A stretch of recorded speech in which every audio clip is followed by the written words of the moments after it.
you can just probably see my little setup there.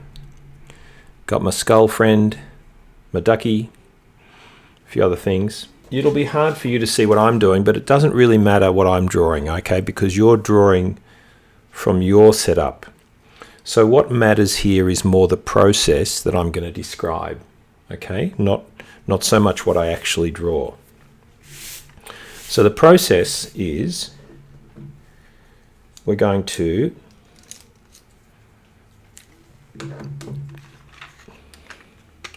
I suppose keep in mind that drawing from life is harder than drawing from a photograph.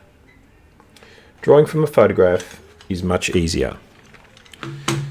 And what makes drawing from life hard is that I talked about it once before. I'll try to talk about it again. When I look at my scene, I've got two eyes, haven't I? And most of you have probably got two eyes as well. And what happens is when we look at something with our two eyes,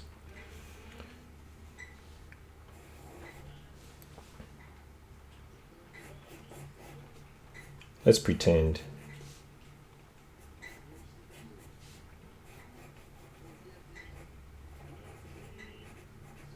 I've got three objects and I'm looking at them. What happens is, with both eyes opened, our brain takes in information from this eye and this eye. Eye number one and eye number two. And it sort of adds them together.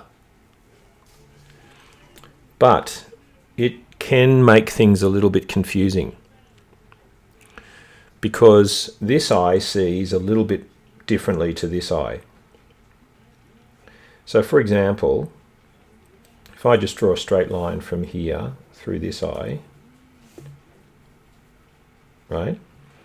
That part of the pyramid is directly behind this.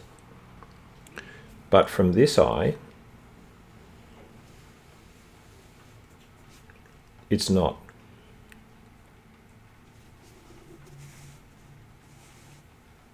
See that?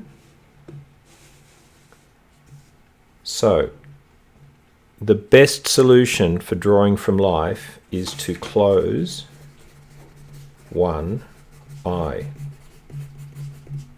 while you're looking at your object or objects. And by closing one eye, right, this little fella,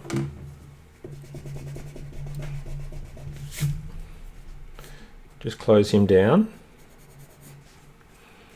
just while you're looking at your subject. And that will take this out of the picture, and it will allow you to see everything from the single point of view. Okay? So, when you're looking at your drawing, you can have both eyes open, but when you're looking at your subject, only one eye. Okay, let's do a quick warm-up.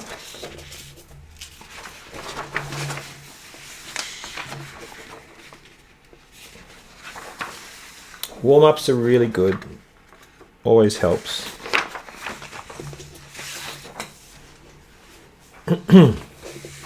Just to get your brain and your brain quiet and your body warmed up. So let's just take a page, and I just want you to make some nice big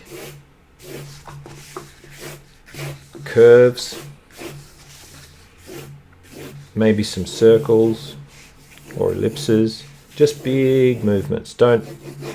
Nothing small or careful here. All right, so you just want to get your hand moving.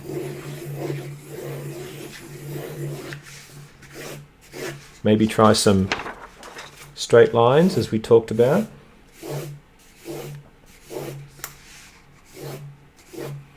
Again, you can sort of see that when I do that, I'm kind of moving my body so that my shoulder,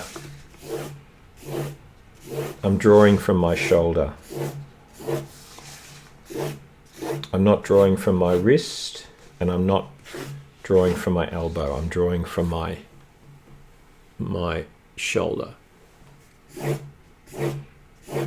Okay, so there you go. We're all warmed up.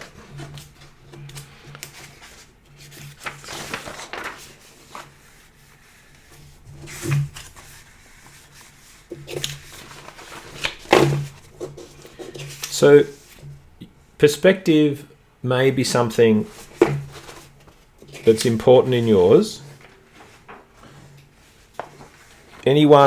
Some of you have got sort of squarish objects. Just keep in mind that perspective will really help you. And the idea of perspective is that anything that is further away from us in our drawing, we must make a little bit smaller. Okay?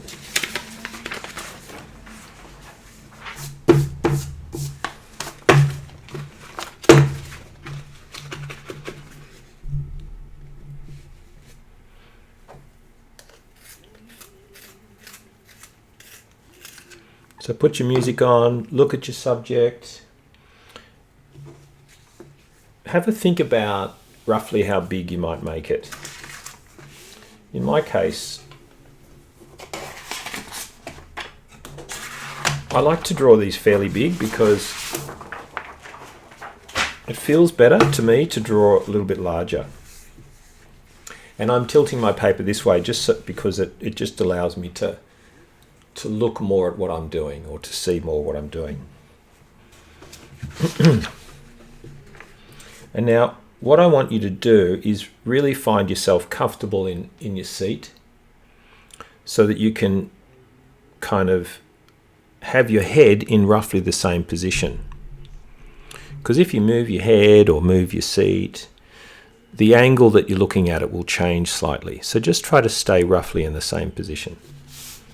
And then what I'd like you to begin with is pick some of the outside edges or points on your drawing and just sort of indicate them. So this might be the top of my skull, this might be the edge of my duck, this might be the bottom of my rock, and this might be sort of the edge of my cylinder. So just really quickly mark them in. And now we're going to use the Weizhou method to be a bit more careful with that. Okay, so I'm going to hold my pencil up and I'm going to look at the angles, right? See, if I put the pencil, close one eye and then tilt it, I'm going to try to find this angle. So I look, tilt, close one eye, and there's my angle. And now what I want to do is kind of bring that or compare that to the vertical, right? Because I've got an angle somewhere here, and the only reference is the vertical edge of my page or the horizontal edge. So I'm looking to find the angle, the relationship between that angle and the vertical, or that angle and the horizontal. Now, when you're looking at your subject, you have to decide what the vertical is. And our brains can do that. We can look anywhere and, notice what is vertical. So, vertical, diagonal, horizontal, diagonal. So for me, it's about a 45-degree angle. So somewhere up here, I've got an angle about that. Okay, now I'm going to look, and this, by the way, touches sort of the side of the skull. The other angle over here is about there, and I'm going to compare that to a vertical and a horizontal. It's a bit less than 45. It's not quite halfway. It's about there. All right, now they meet above this point up here somewhere. So I need an angle about there. All right. So remember, this is the important stage of proportion, establishing the proportion, like we did with the Weizhou two-dimensional head sketch. This will help you get everything roughly in position. So it's worth spending a few minutes on it. Okay, now what I could do, I've got a sort of an edge of where my duck is sitting, which is almost a vertical. It's pretty much vertical. Slightly tilted in maybe. Very slightly tilted down. Okay. Now I've got a shape from the bottom of this roughly across to the bottom of the rock. And I can also position, see, I can look for where these cross over.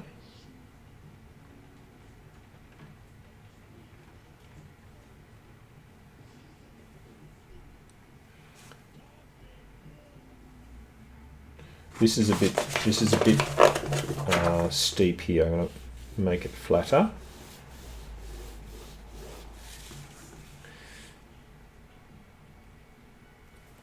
And what I'm noticing is that this point is wider out than my duck. So I'm going to possibly put that out to about here. Now I've got the edge of my cylinder, which is about that angle. I've got an angle between the corner of the block and the bottom of the rock, which is about there. And again, I'm putting it in really lightly. And then I've got an angle from the rock to the cylinder, which is about there. Now I can check this point in relation to this point.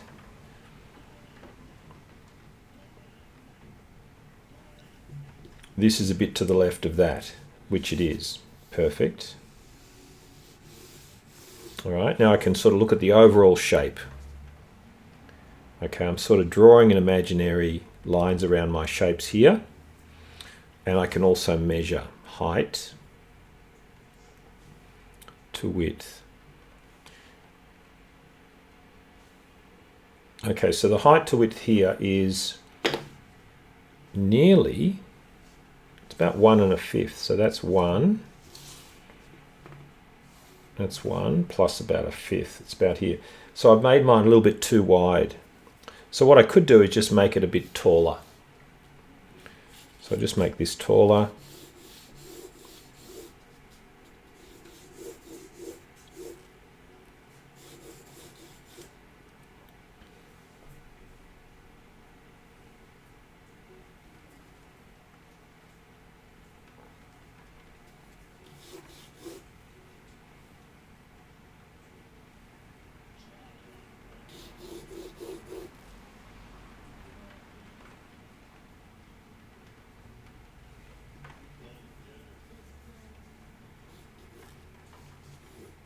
That'll do. So this is just the rough positioning, okay? It's not really the forms yet. So I'm going to take that 1.5, which is 1.5 plus a bit. Yeah, I'm going to take that as fine. All right. Now what I suggest, once you've done that outside shape, is you want to quickly, very quickly and very lightly, just roughly sketch the forms in. So I could begin with a kind of a circle for the cranium. And I've got almost a vertical line for this edge of his face. And that comes down a total height. It's almost 2/3. It comes down to about here. So it's actually quite large.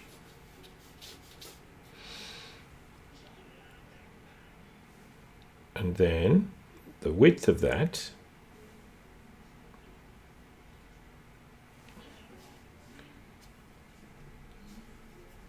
it could be a little bit wider. Okay, so just put it a little bit wider.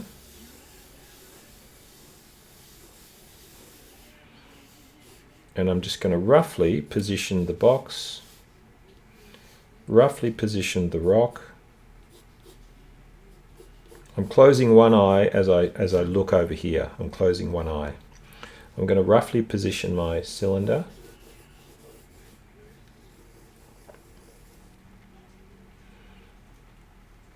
And I'm going to roughly position my other little cube. Just roughly.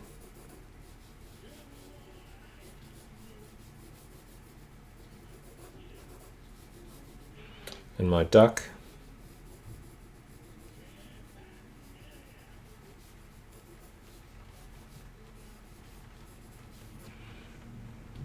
All right, so see how lightly I've done that. By doing it really lightly, it gives me a chance to have a look and to compare my negative shapes. See, now I've got these negative shapes in here. So I can start to compare my negative shapes from the picture by closing one eye and looking here. And what I can see straight away is this needs to be larger. All right, so I just make it a little bit larger and I can pay attention to all these shapes. This is where you might want to start some measuring. So this is something we're going to talk about in the next folio, but it's never too early to start. To measure something, you hold your pencil out with a straight arm. My arm is straight, okay? And I actually rest my head on my shoulder. And by doing that, I can then position my finger somewhere along my pencil as I'm looking over here. Okay? And what that does is it allows me to measure. So this is the width of my skull. Okay, and the height of my skull. So the width of my skull is if I take the width of my skull, the height of the drawing is 2.5 skull widths. Let me show you. So that's the skull. 1, 2, and it's 2 and a bit. So that width goes 2 and a bit times here. In other words, half of that distance from here to here, half, which is about there, that's my skull width. So see, it needs to be a little bit wider.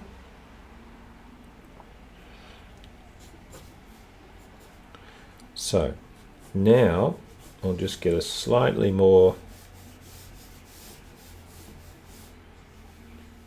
precise skull width, okay? And then the height of that width of that skull down to the bottom of the eye is the same as that. So the bottom of my eye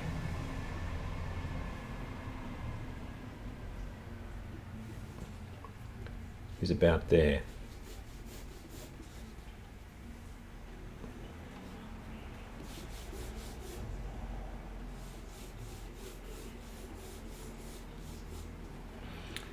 Which puts that about there.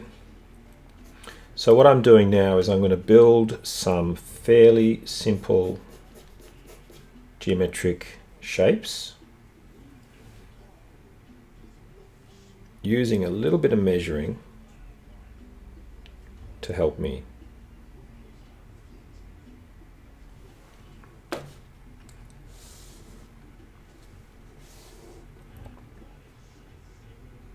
So the bottom of my brick block comes to here.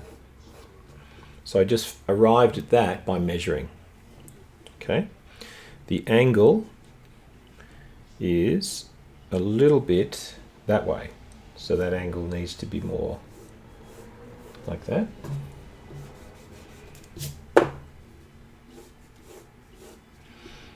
Okay. This angle here is, yes, slightly tilted in. And then it comes down to about like that for the chin. And then we've got a shape about there for the jaw. And then the edge of my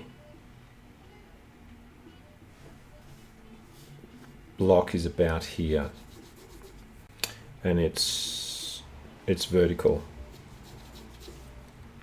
And then the edge of my jaw is about there, and then that part of the eye comes across, and we've sort of got this shape here as well now. So what I'm doing is I'm going to find the center line of my face. It's about there. Kind of goes up and over my skull, I should say. And the brow line's about there.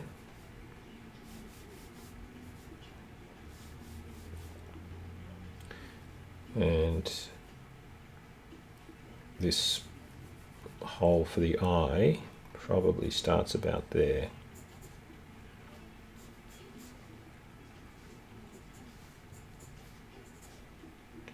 And the other one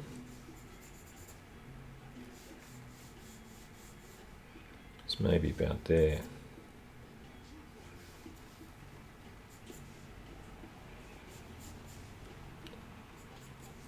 So working in these fairly simple geometric forms at this point, just as we've done before. Measuring.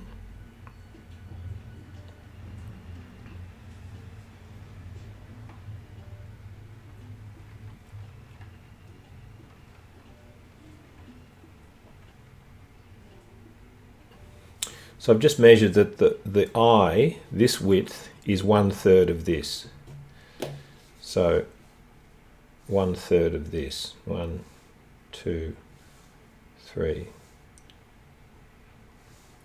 1, 2, 3. So that's my eye width.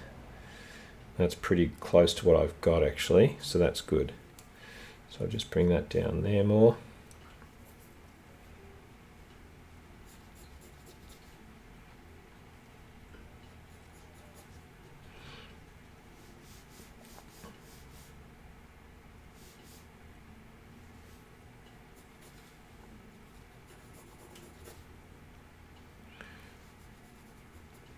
I'm closing one eye when I look across at my reference.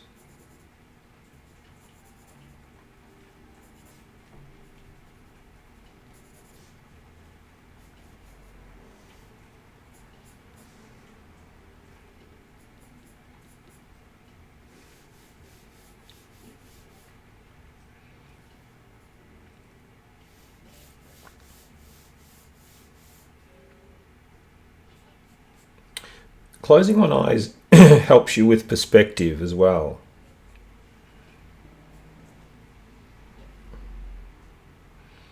Now these eyes feel a little bit close to me, so I think this point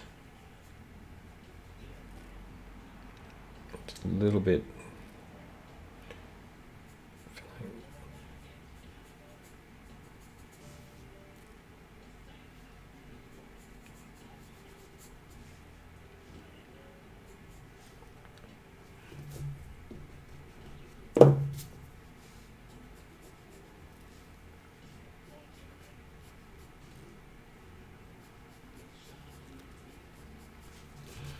just extend this out here.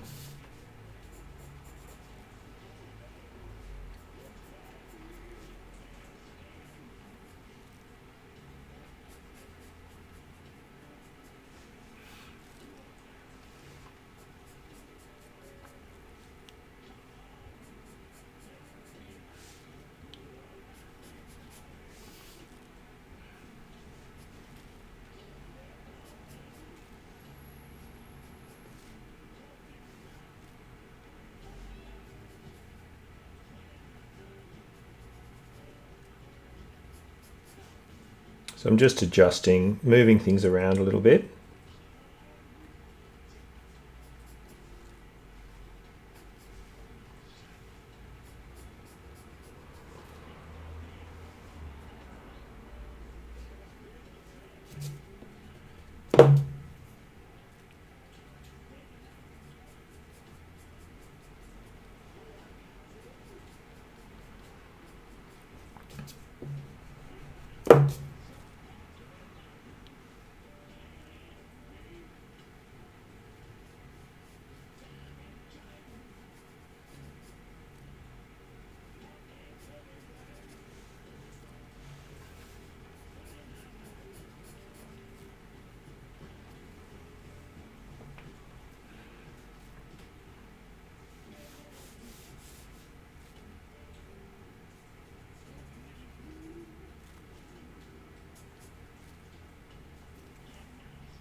All right, so you can now see roughly my skull come together. I'm pretty happy with the proportions, and I've been measuring as I went along, so I think that's a pretty good start. And overall, I've now got all I need in terms of measurement, right? So I've got this measurement here, right, which is going to help me measure other things. So, for example, I could measure the distance based on the width of the skull, which is here. So closing one eye, stretching my arm out, resting my head on my shoulder. Okay, that's my width of my head. Now I can measure that's the same distance from the tip of the beak of the duck to here. So that distance should be the same as that. So I need to bring my duck back over a little bit to here.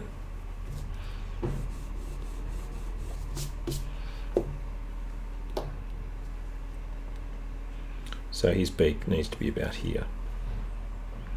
So that just gives me a little marker, which is good. And then I've got that angle again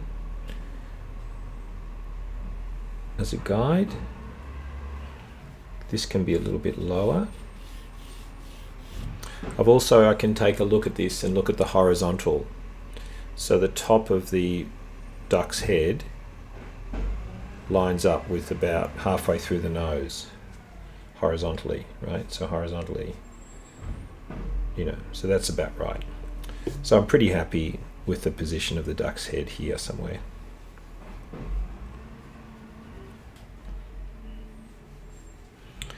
And I can now look at another angle from here to here. So it's about there. That's pretty good. This is a bit high maybe, so I might just drop this down a little bit.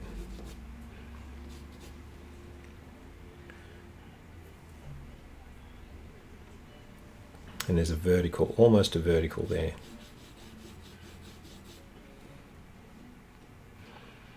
So my little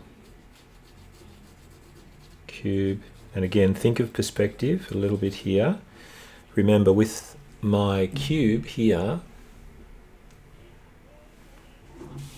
that I'm drawing, this height should be a little bit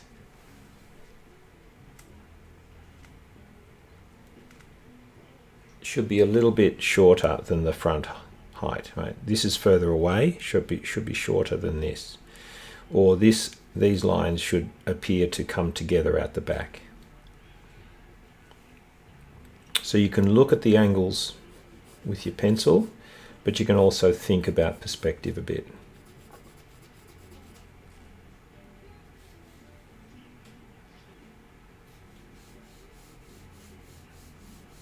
All right, now here again, I'm thinking about perspective.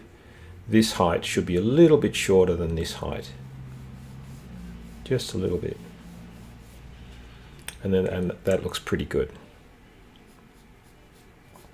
And this one should run in this direction, right? And then my little ducky sits on there.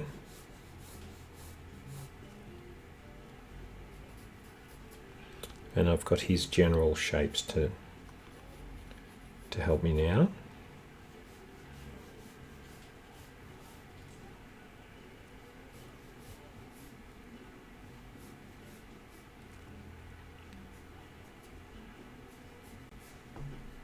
And I've got a little bit of perspective.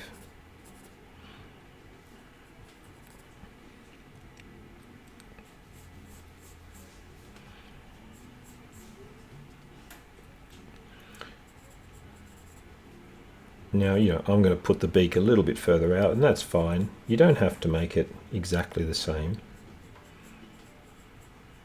It's just a little... The objects are there to help you build a drawing. You don't have to make it exactly the same.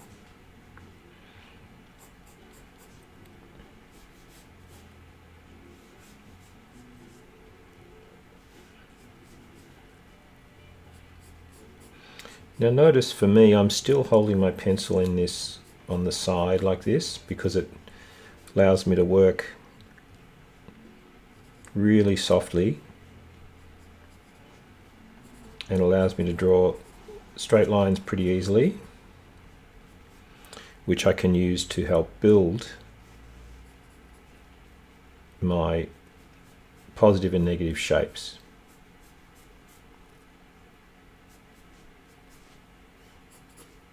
Until I'm pretty happy with them.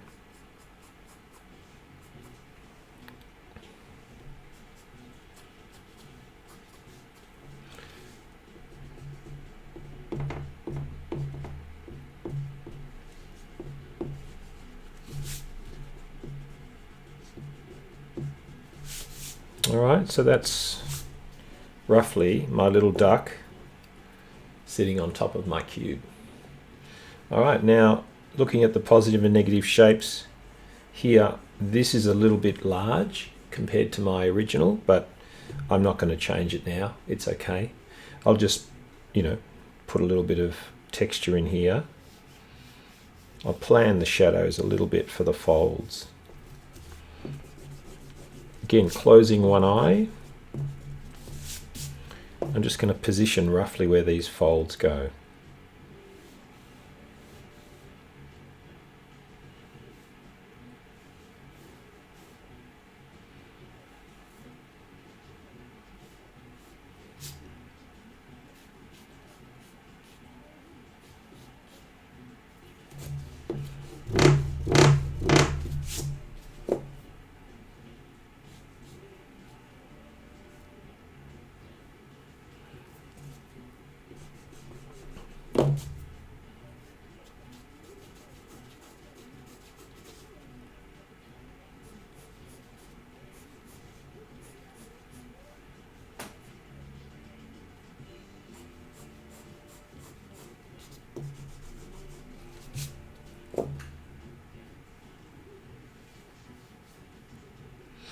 Okay, now I'm going to bring in this rock.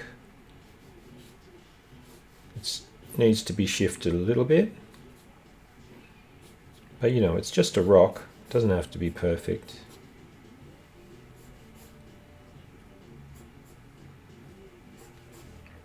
But because it has quite a strong three-dimensional form, I can simplify that form as I sketch it in.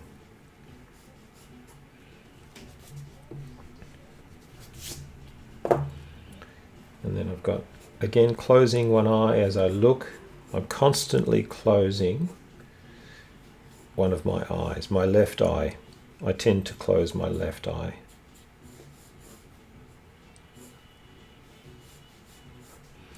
So this is roughly where my folds are going to go.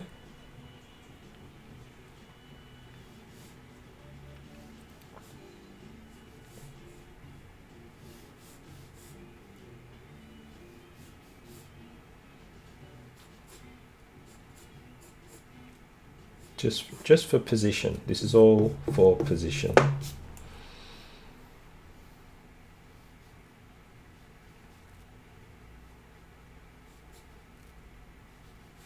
And don't put too much detail on the folds yet, because you're probably going to build them mainly with tone first. So these lines are just a quick guide. You'll probably rub some of them out later.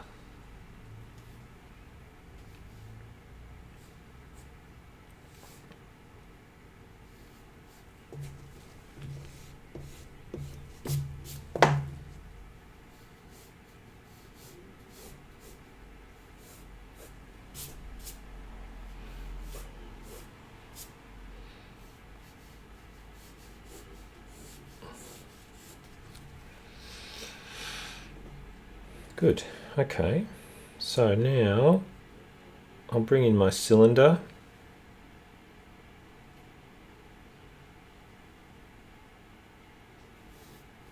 I think it only goes to about there. And if I look at my drawing with my pencil and I line up my pencil, I can see there's a line pointing to the cylinder from the jaw, right? So I'm looking, and it crosses over about here in the cylinder. So that's pretty good, right? So this is a good position.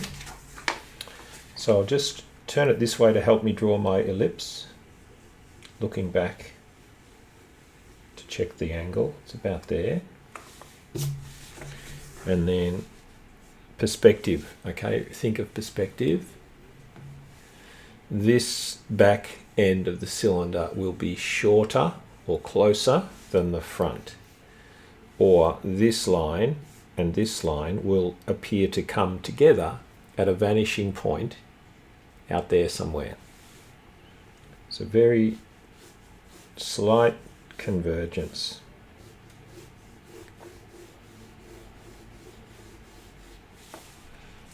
And then pop in the other one about here.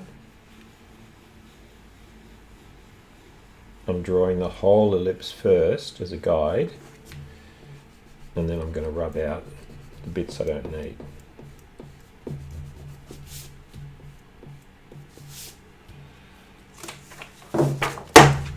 Alright, so that's how to sort of plan that a little bit. Let me just check my focus here.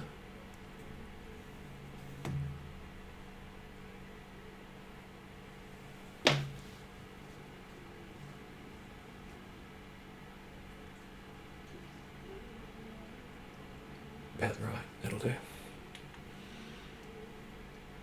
Alright. So, pretty happy with that. My fabric cuts across here.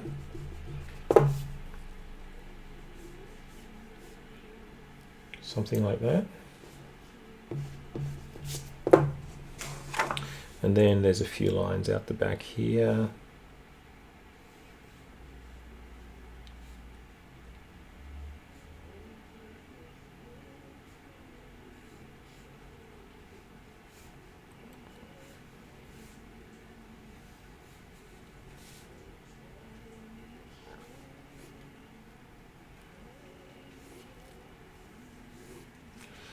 All right.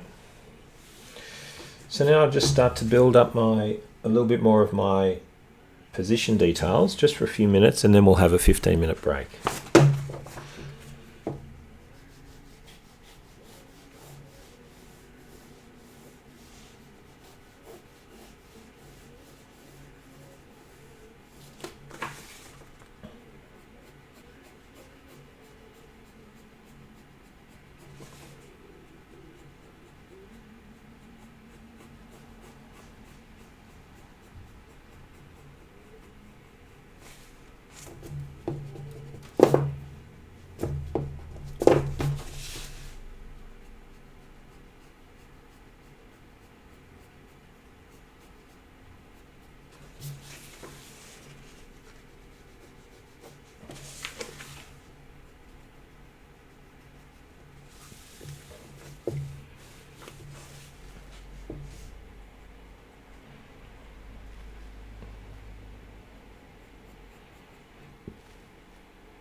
So what I'm really doing actually now is bringing in line quality of line. So I'm starting to use heavier line. I'm holding my pencil on the side now for the first time.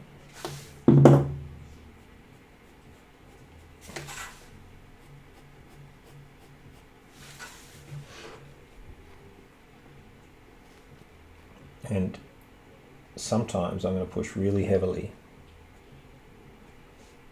because the edges of my objects are very clearly defined in my picture. So it's a good idea to use a really nice strong line.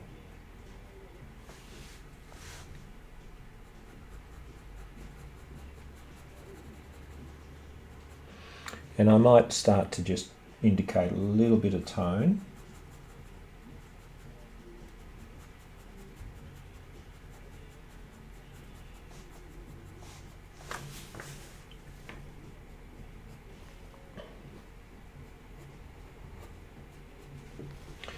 But you know, feel free to have a really lovely heavy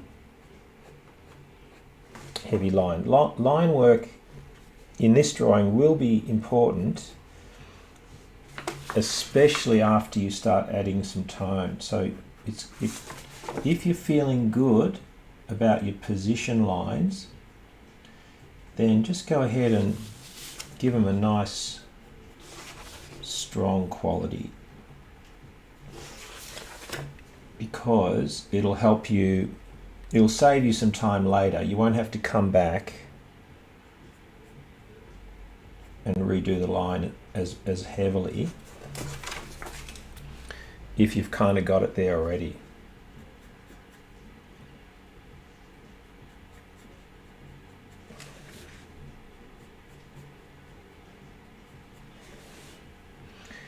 And again, closing one eye helps me to see tones as well as position.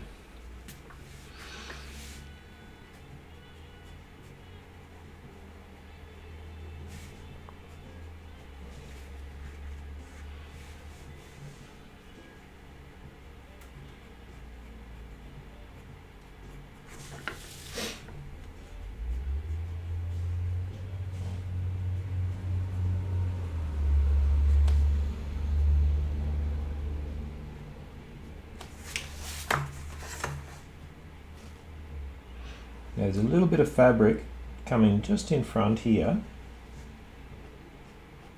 so I'm going to try to indicate that with a change in my line.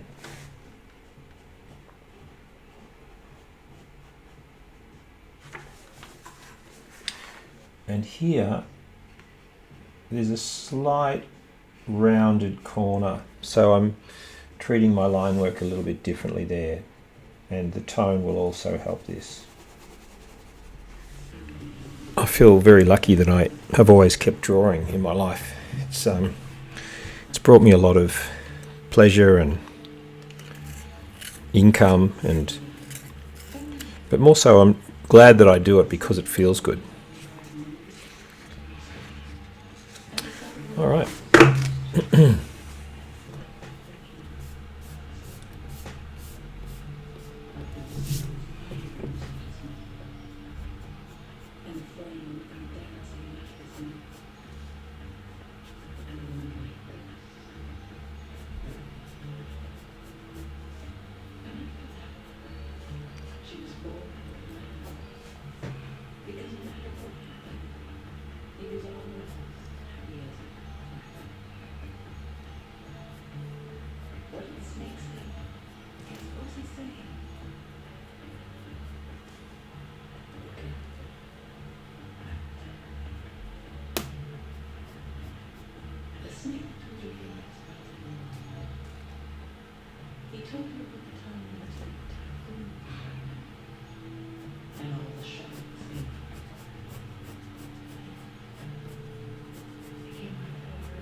One thing I'm going to do right now is I'm going to sketch in the edges of my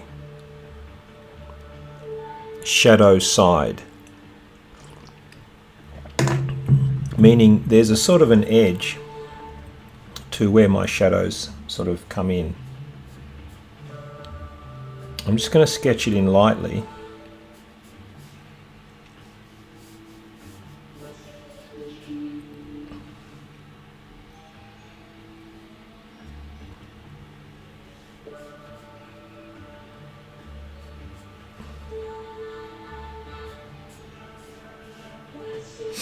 Right, and then if I quickly just add a little bit of a fill.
So even in those little areas, it's you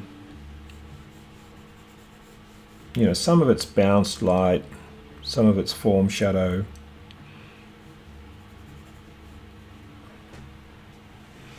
It's just going to help me build a little bit more of a convincing form, I think, if I do that.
Now you can use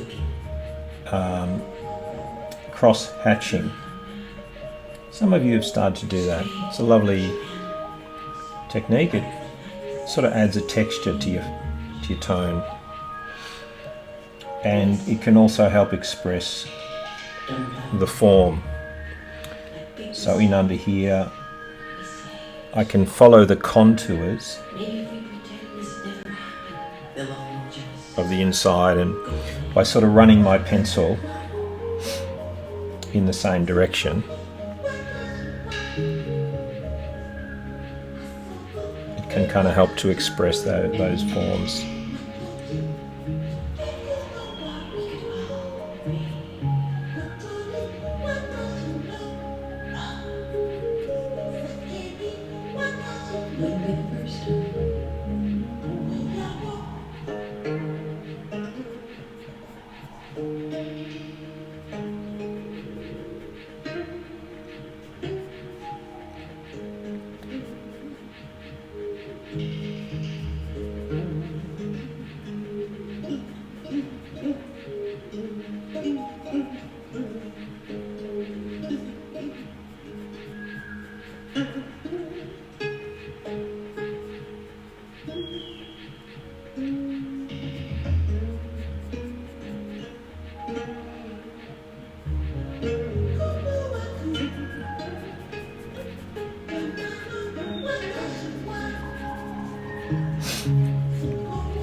If you sharpen your pencil, sometimes it'll change the line work, you know. Sometimes I like a blunt pencil, sometimes I like a sharp one. If I use a sharp one here, I can get a little bit more of this kind of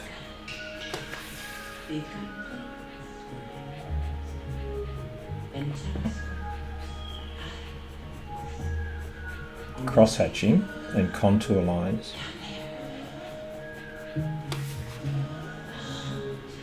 Just to add a little bit of interest, you know.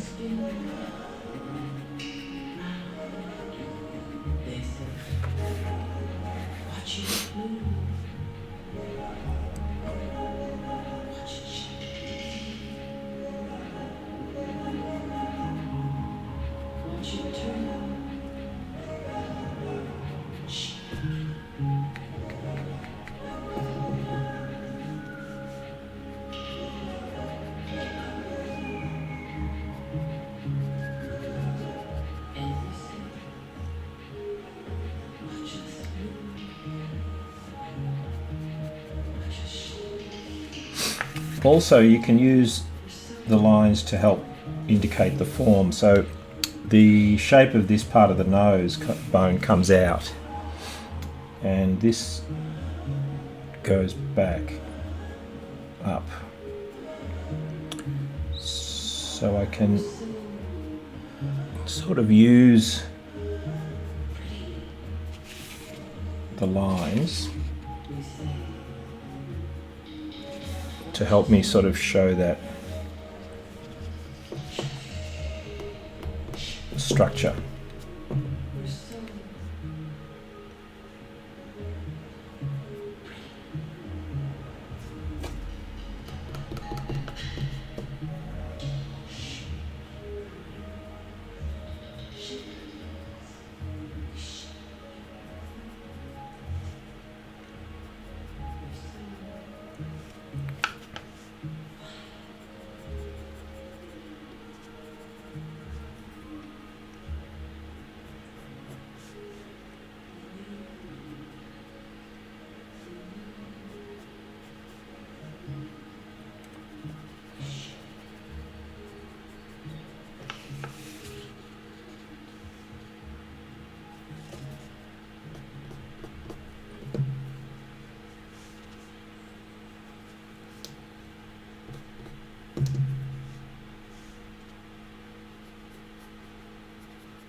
Blup, blup, low.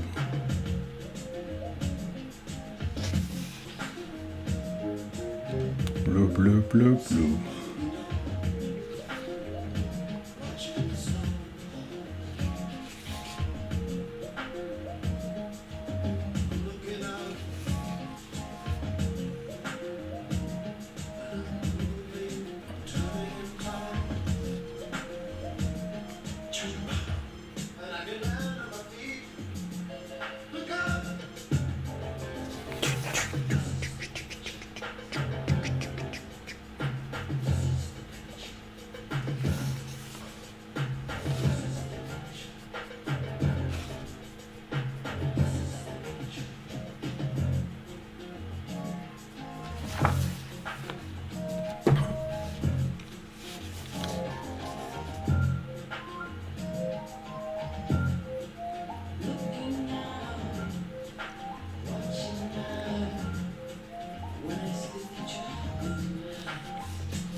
Lop lop lop.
So what I'm doing sometimes, I don't know if you can see it or not, it's called overlapping forms. So when I'm carefully looking at my skull, I can see that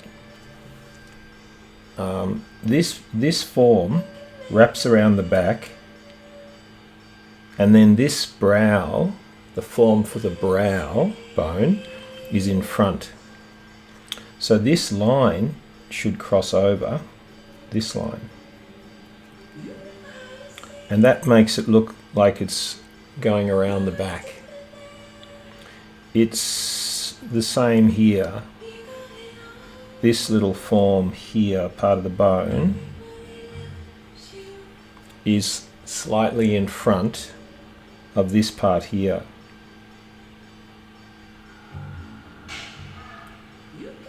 Right?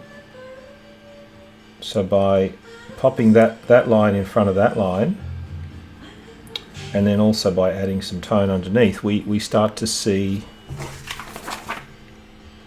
the way this is actually constructed.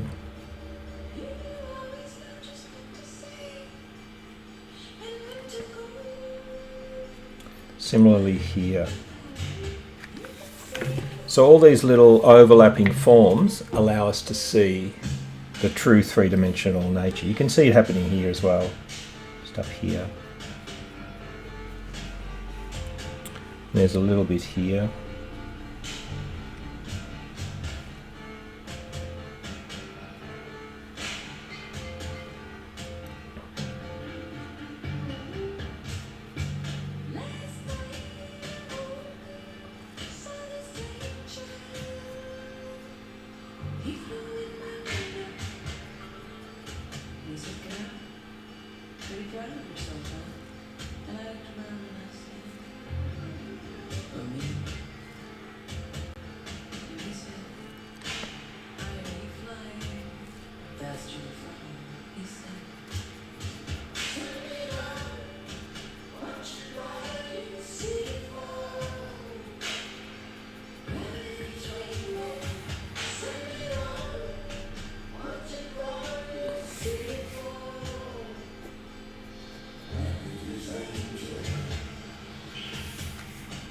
And having that little variation in the tone and the line or the cross-hatching and the contour lines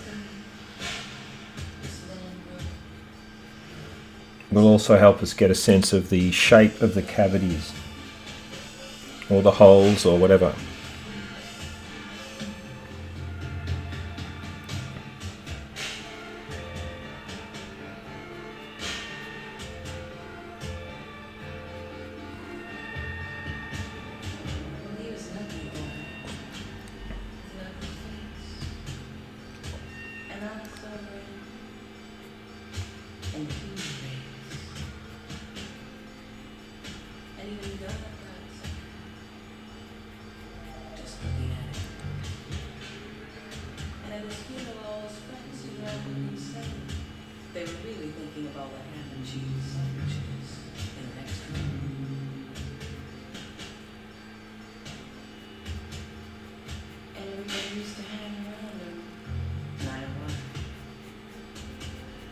They said they look for the place of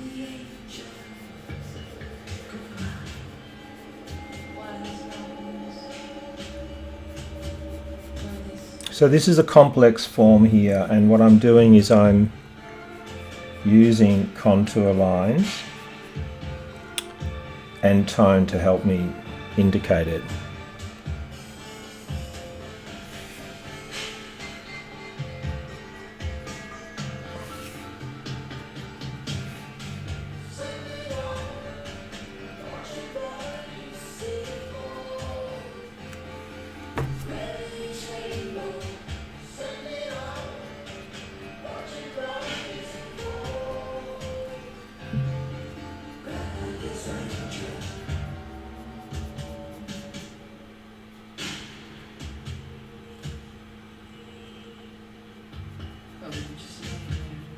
You just want to try to look for the small differences in tone. So here, right on this edge, there's a highlight all the way around. So I'm going to try to leave that white.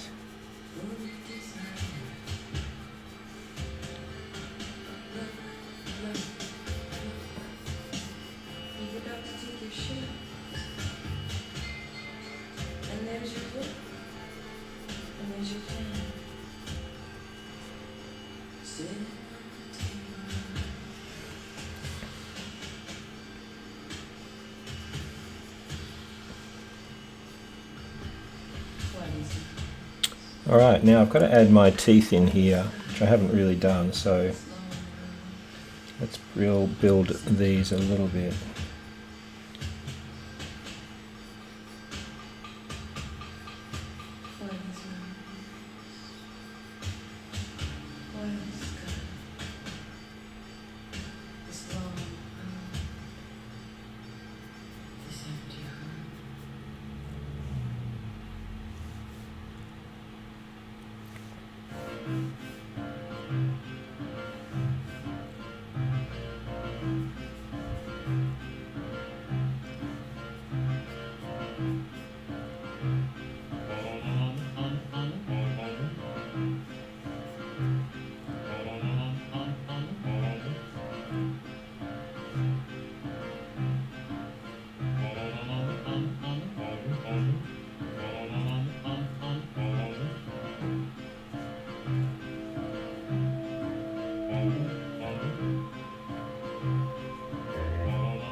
Sun's going down like a big bald head, disappearing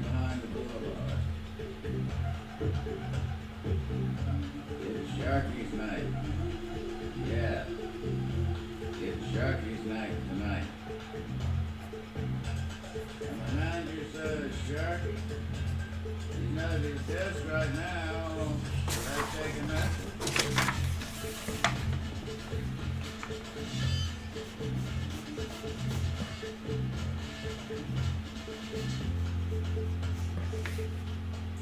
And Sharky says, hey, Kamasabe, long time no see.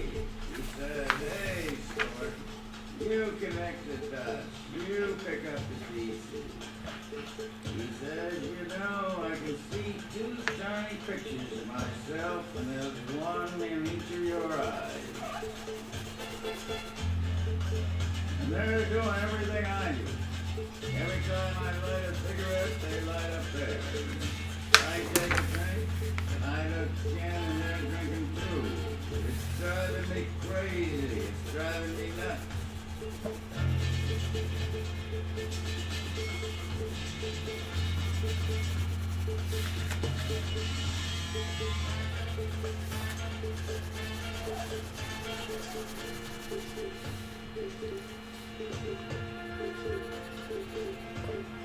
And Sharky says, deep in the heart of darkest America, home of the brave, he says, listen to my heartbeat.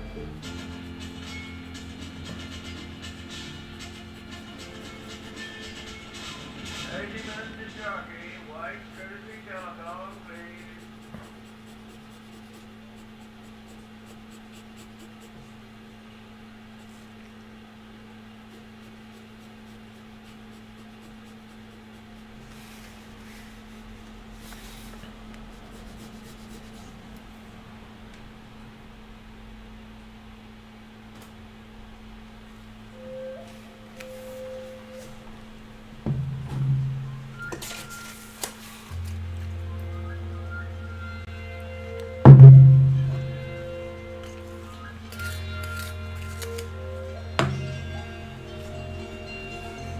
So on some of your objects, like on this block of wood, there's a little bit of texture, the grains of the wood. So I'm going to add a little bit of that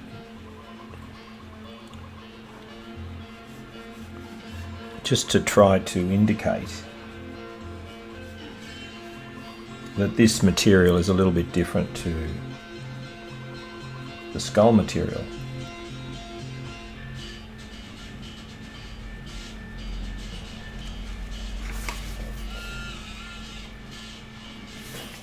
Sun's coming up.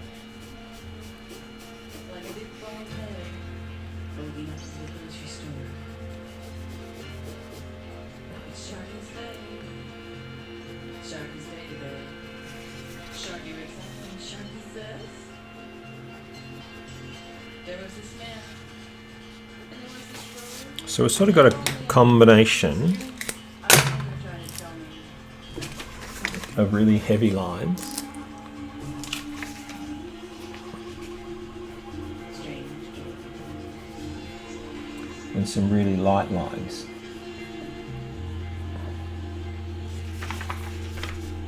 So this is a 6B right now, and I'm using it really heavily. And I'm also making it a little bit darker where the edge of the form sort of falls into shadow. The manager says, Mr. Sharky, he's not at his desk right now. I'd like a message. The little girl sings. And that sort of, I don't know, brings it to life a bit more. They sing.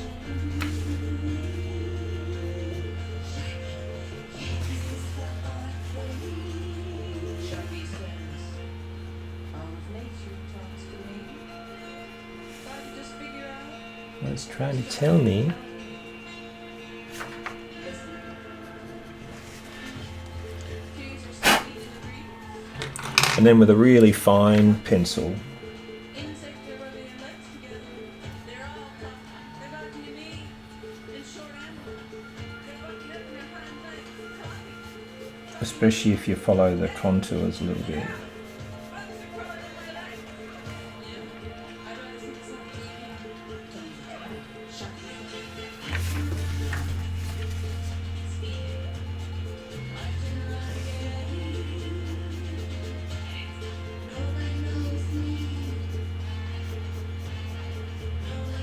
So these, I call these lines contour lines because they follow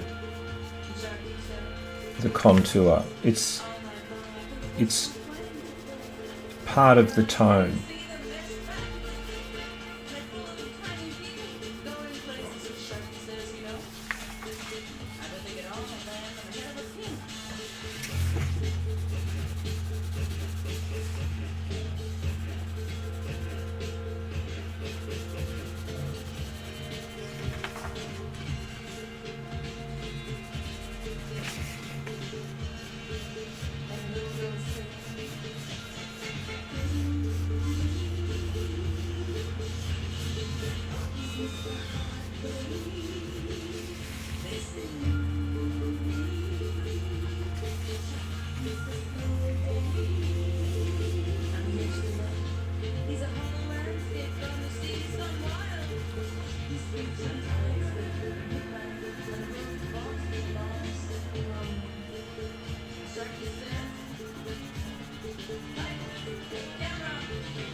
And by sort of choosing the tonal values and marking them a little bit more clearly, and this depends a little bit on where your light is, but if you're careful, you can use the tone to make everything look a bit more realistic. See, you know, my light's roughly on top, so most of this should be a little bit darker down that side. And even under here it should all be a little bit darker.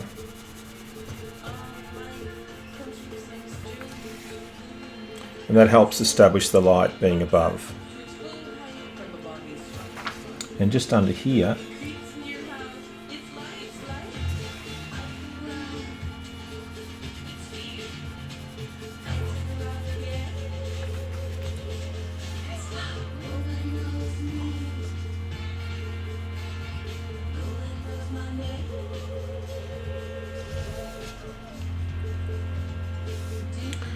alright, stuff like that.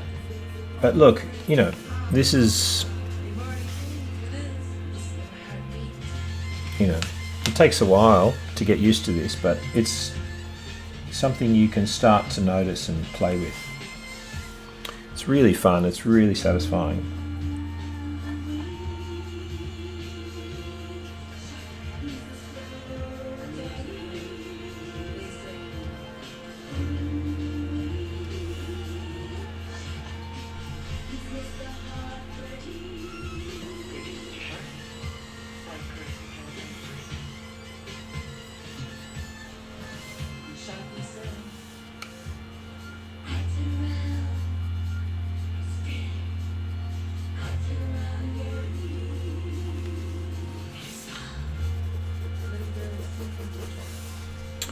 Alright, so stuff like that. Okay, how are we going for time?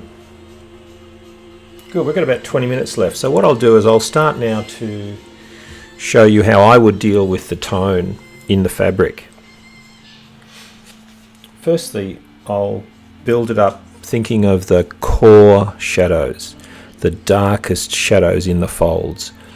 And wherever there's an edge that I can clearly see in the folds of the fabric, I'll use a line to help define that. But remember, this doesn't have to be perfect because it's just no one will know. Okay, what you want to try to get it to look to have a few of the folds look realistic, if a few of the folds look realistic, then it'll work. So my main folds are sort of out here.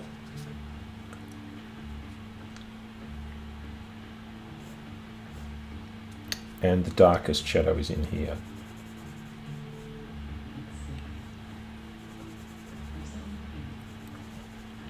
But I'm using the side of my pencil, okay?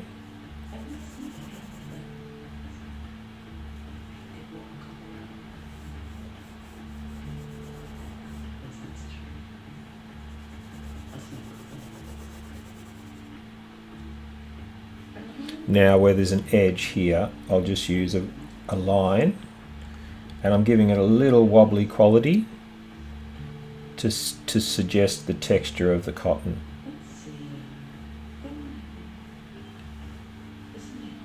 And I'll just let it fade off. And then I can see that it's a little bit darker behind that.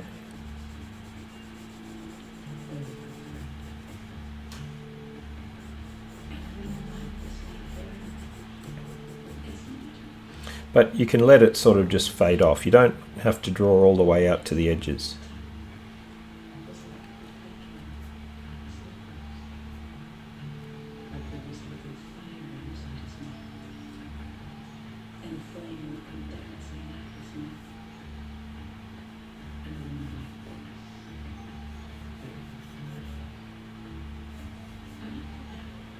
So there's a little edge starting here.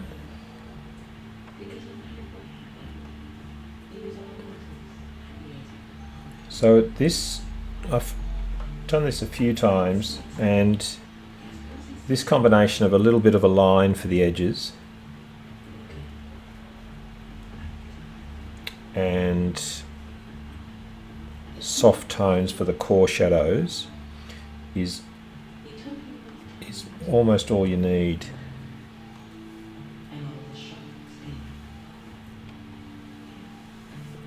And some contour lines, I'll show you that as well.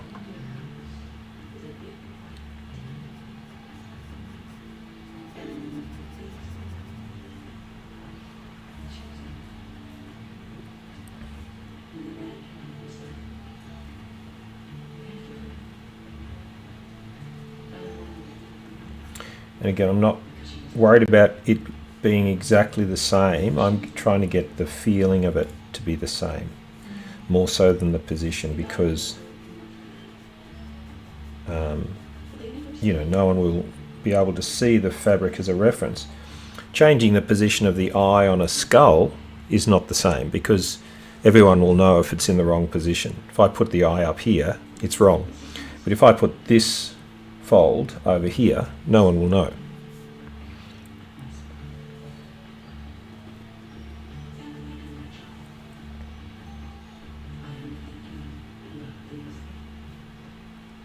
So this is line quality right now, okay?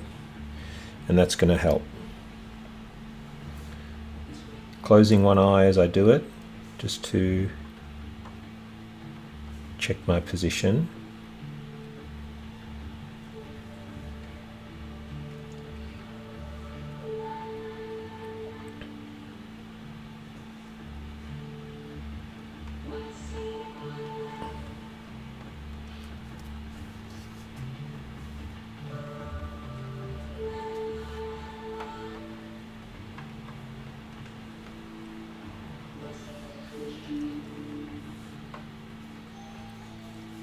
Now this is contour lines here. Trying to use some contour lines to help show the buckles.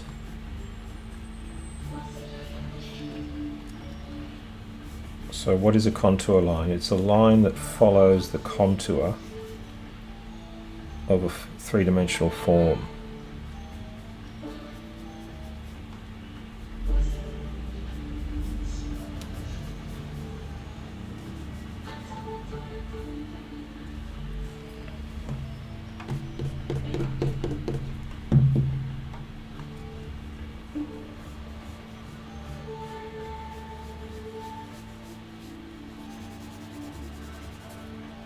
So now I'm going to quickly block in some little tonal shapes with a sort of a flat tone.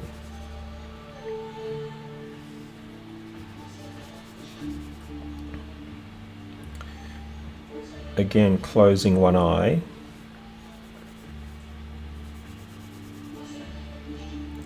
As I do it.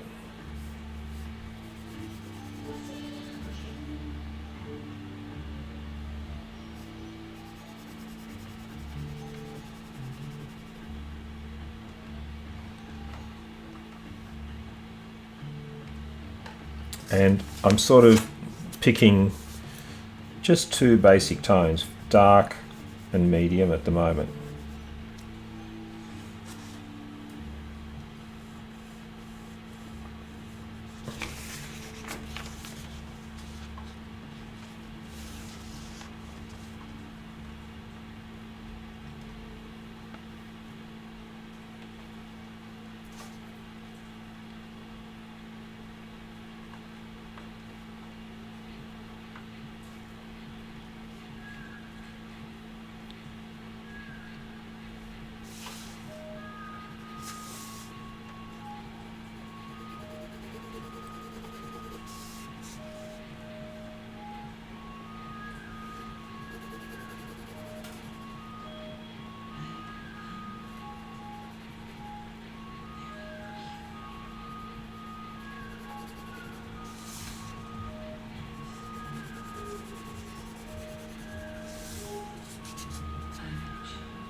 So see already, without much work, I'm starting to get a sense of the forms and the folds. So for example here, this darker shadow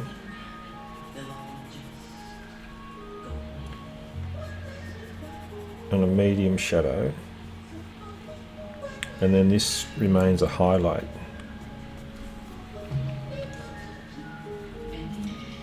And then this picks up here.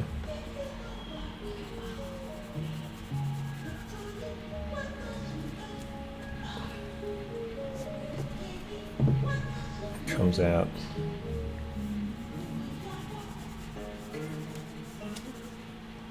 Something like that.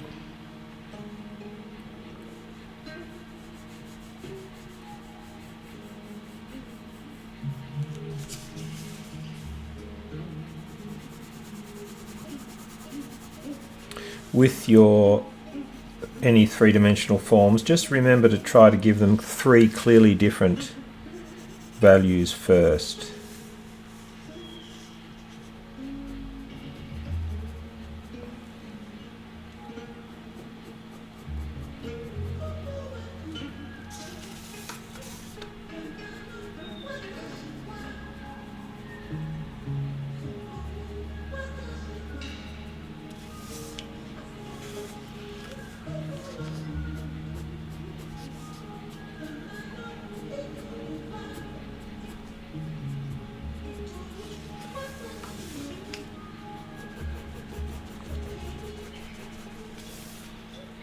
So on mine, I'll make this the darkest plane, even though when I'm looking at my drawing, this one and this one are very similar, but I'm just going to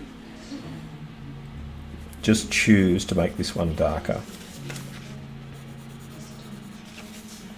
And that'll just help us see the form better.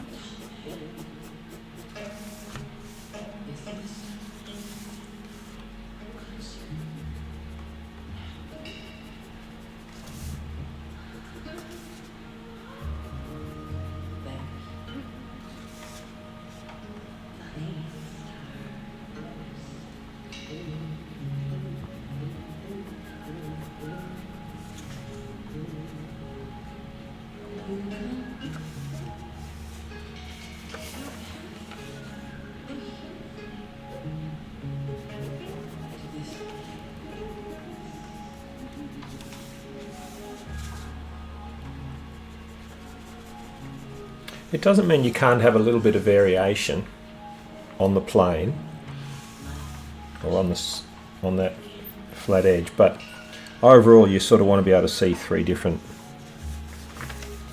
surfaces. Now on this there's a kind of wrinkles from the wood, just running kind of a circular pattern.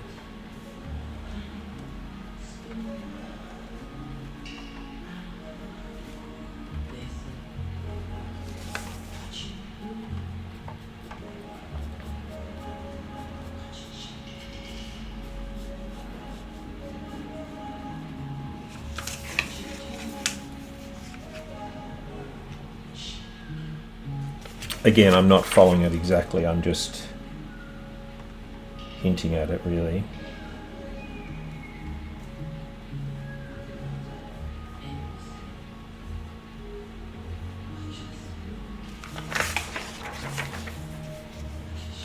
It's a bit heavy, so I'll just knock that back a bit. And there's a little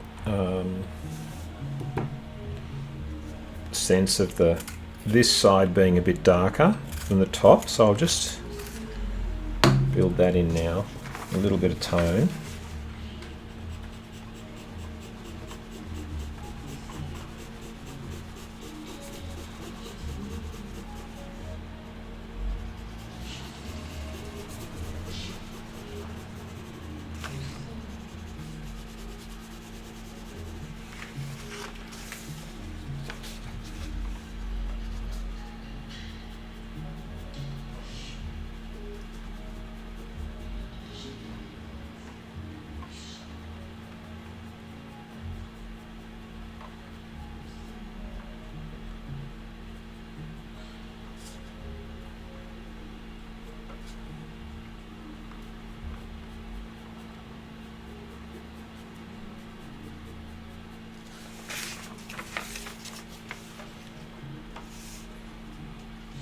So it's starting to come together, yeah?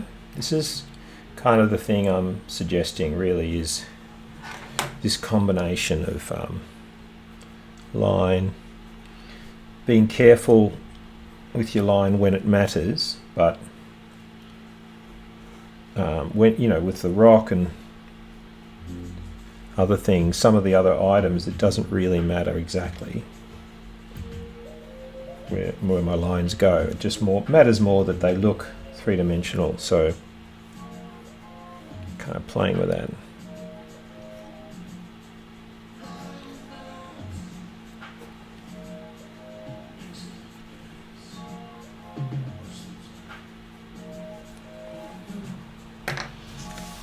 And again, three-dimensional, so which side will be the darkest? I'll make this side the darkest.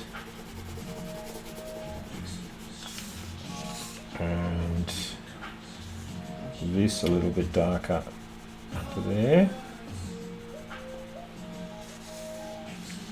And then underneath,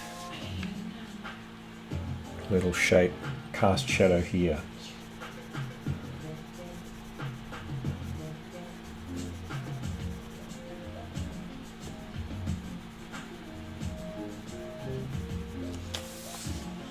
And it sort of falls back a little bit.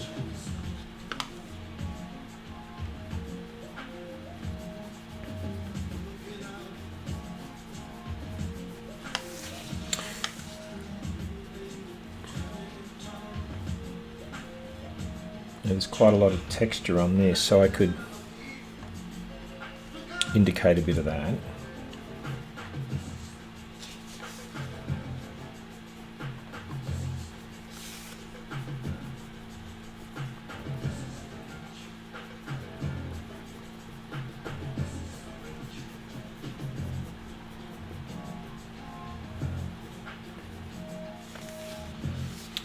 And then we've got this nice dark shape in here, which is going to make that pop a bit. Now we'll just pop a medium shadow in here and a medium in here, because that'll sell the idea.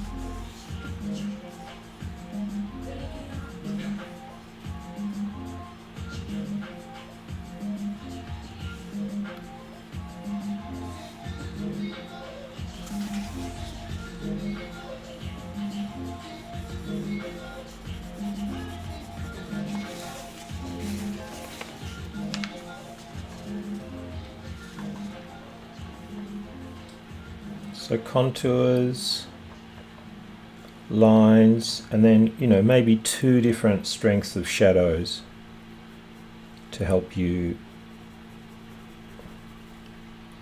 make your objects pop.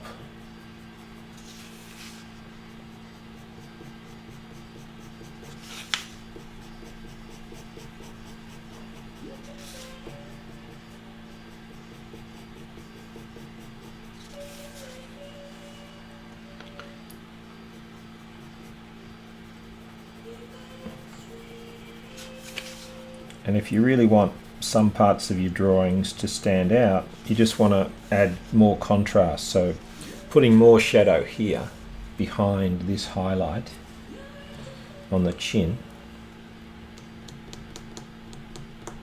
is going to make this part of the drawing really pop and look a bit more three-dimensional.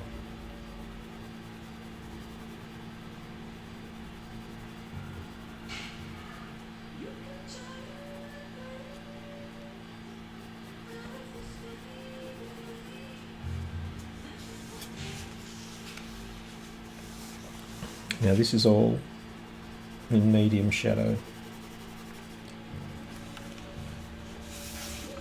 And this is all in medium shadow.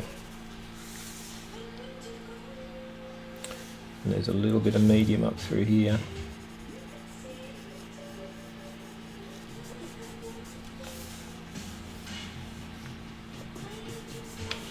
Just be careful when you're adding shadow, because sometimes like that it just distracts. You know, you don't have to cover the page with your drawing. You can decide where it finishes.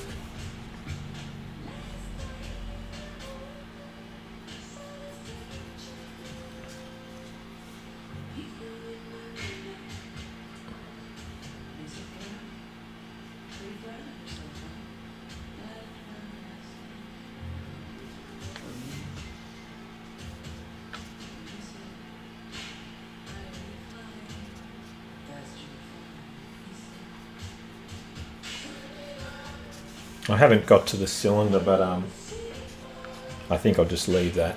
I think it's probably given you enough of an idea what we're looking for.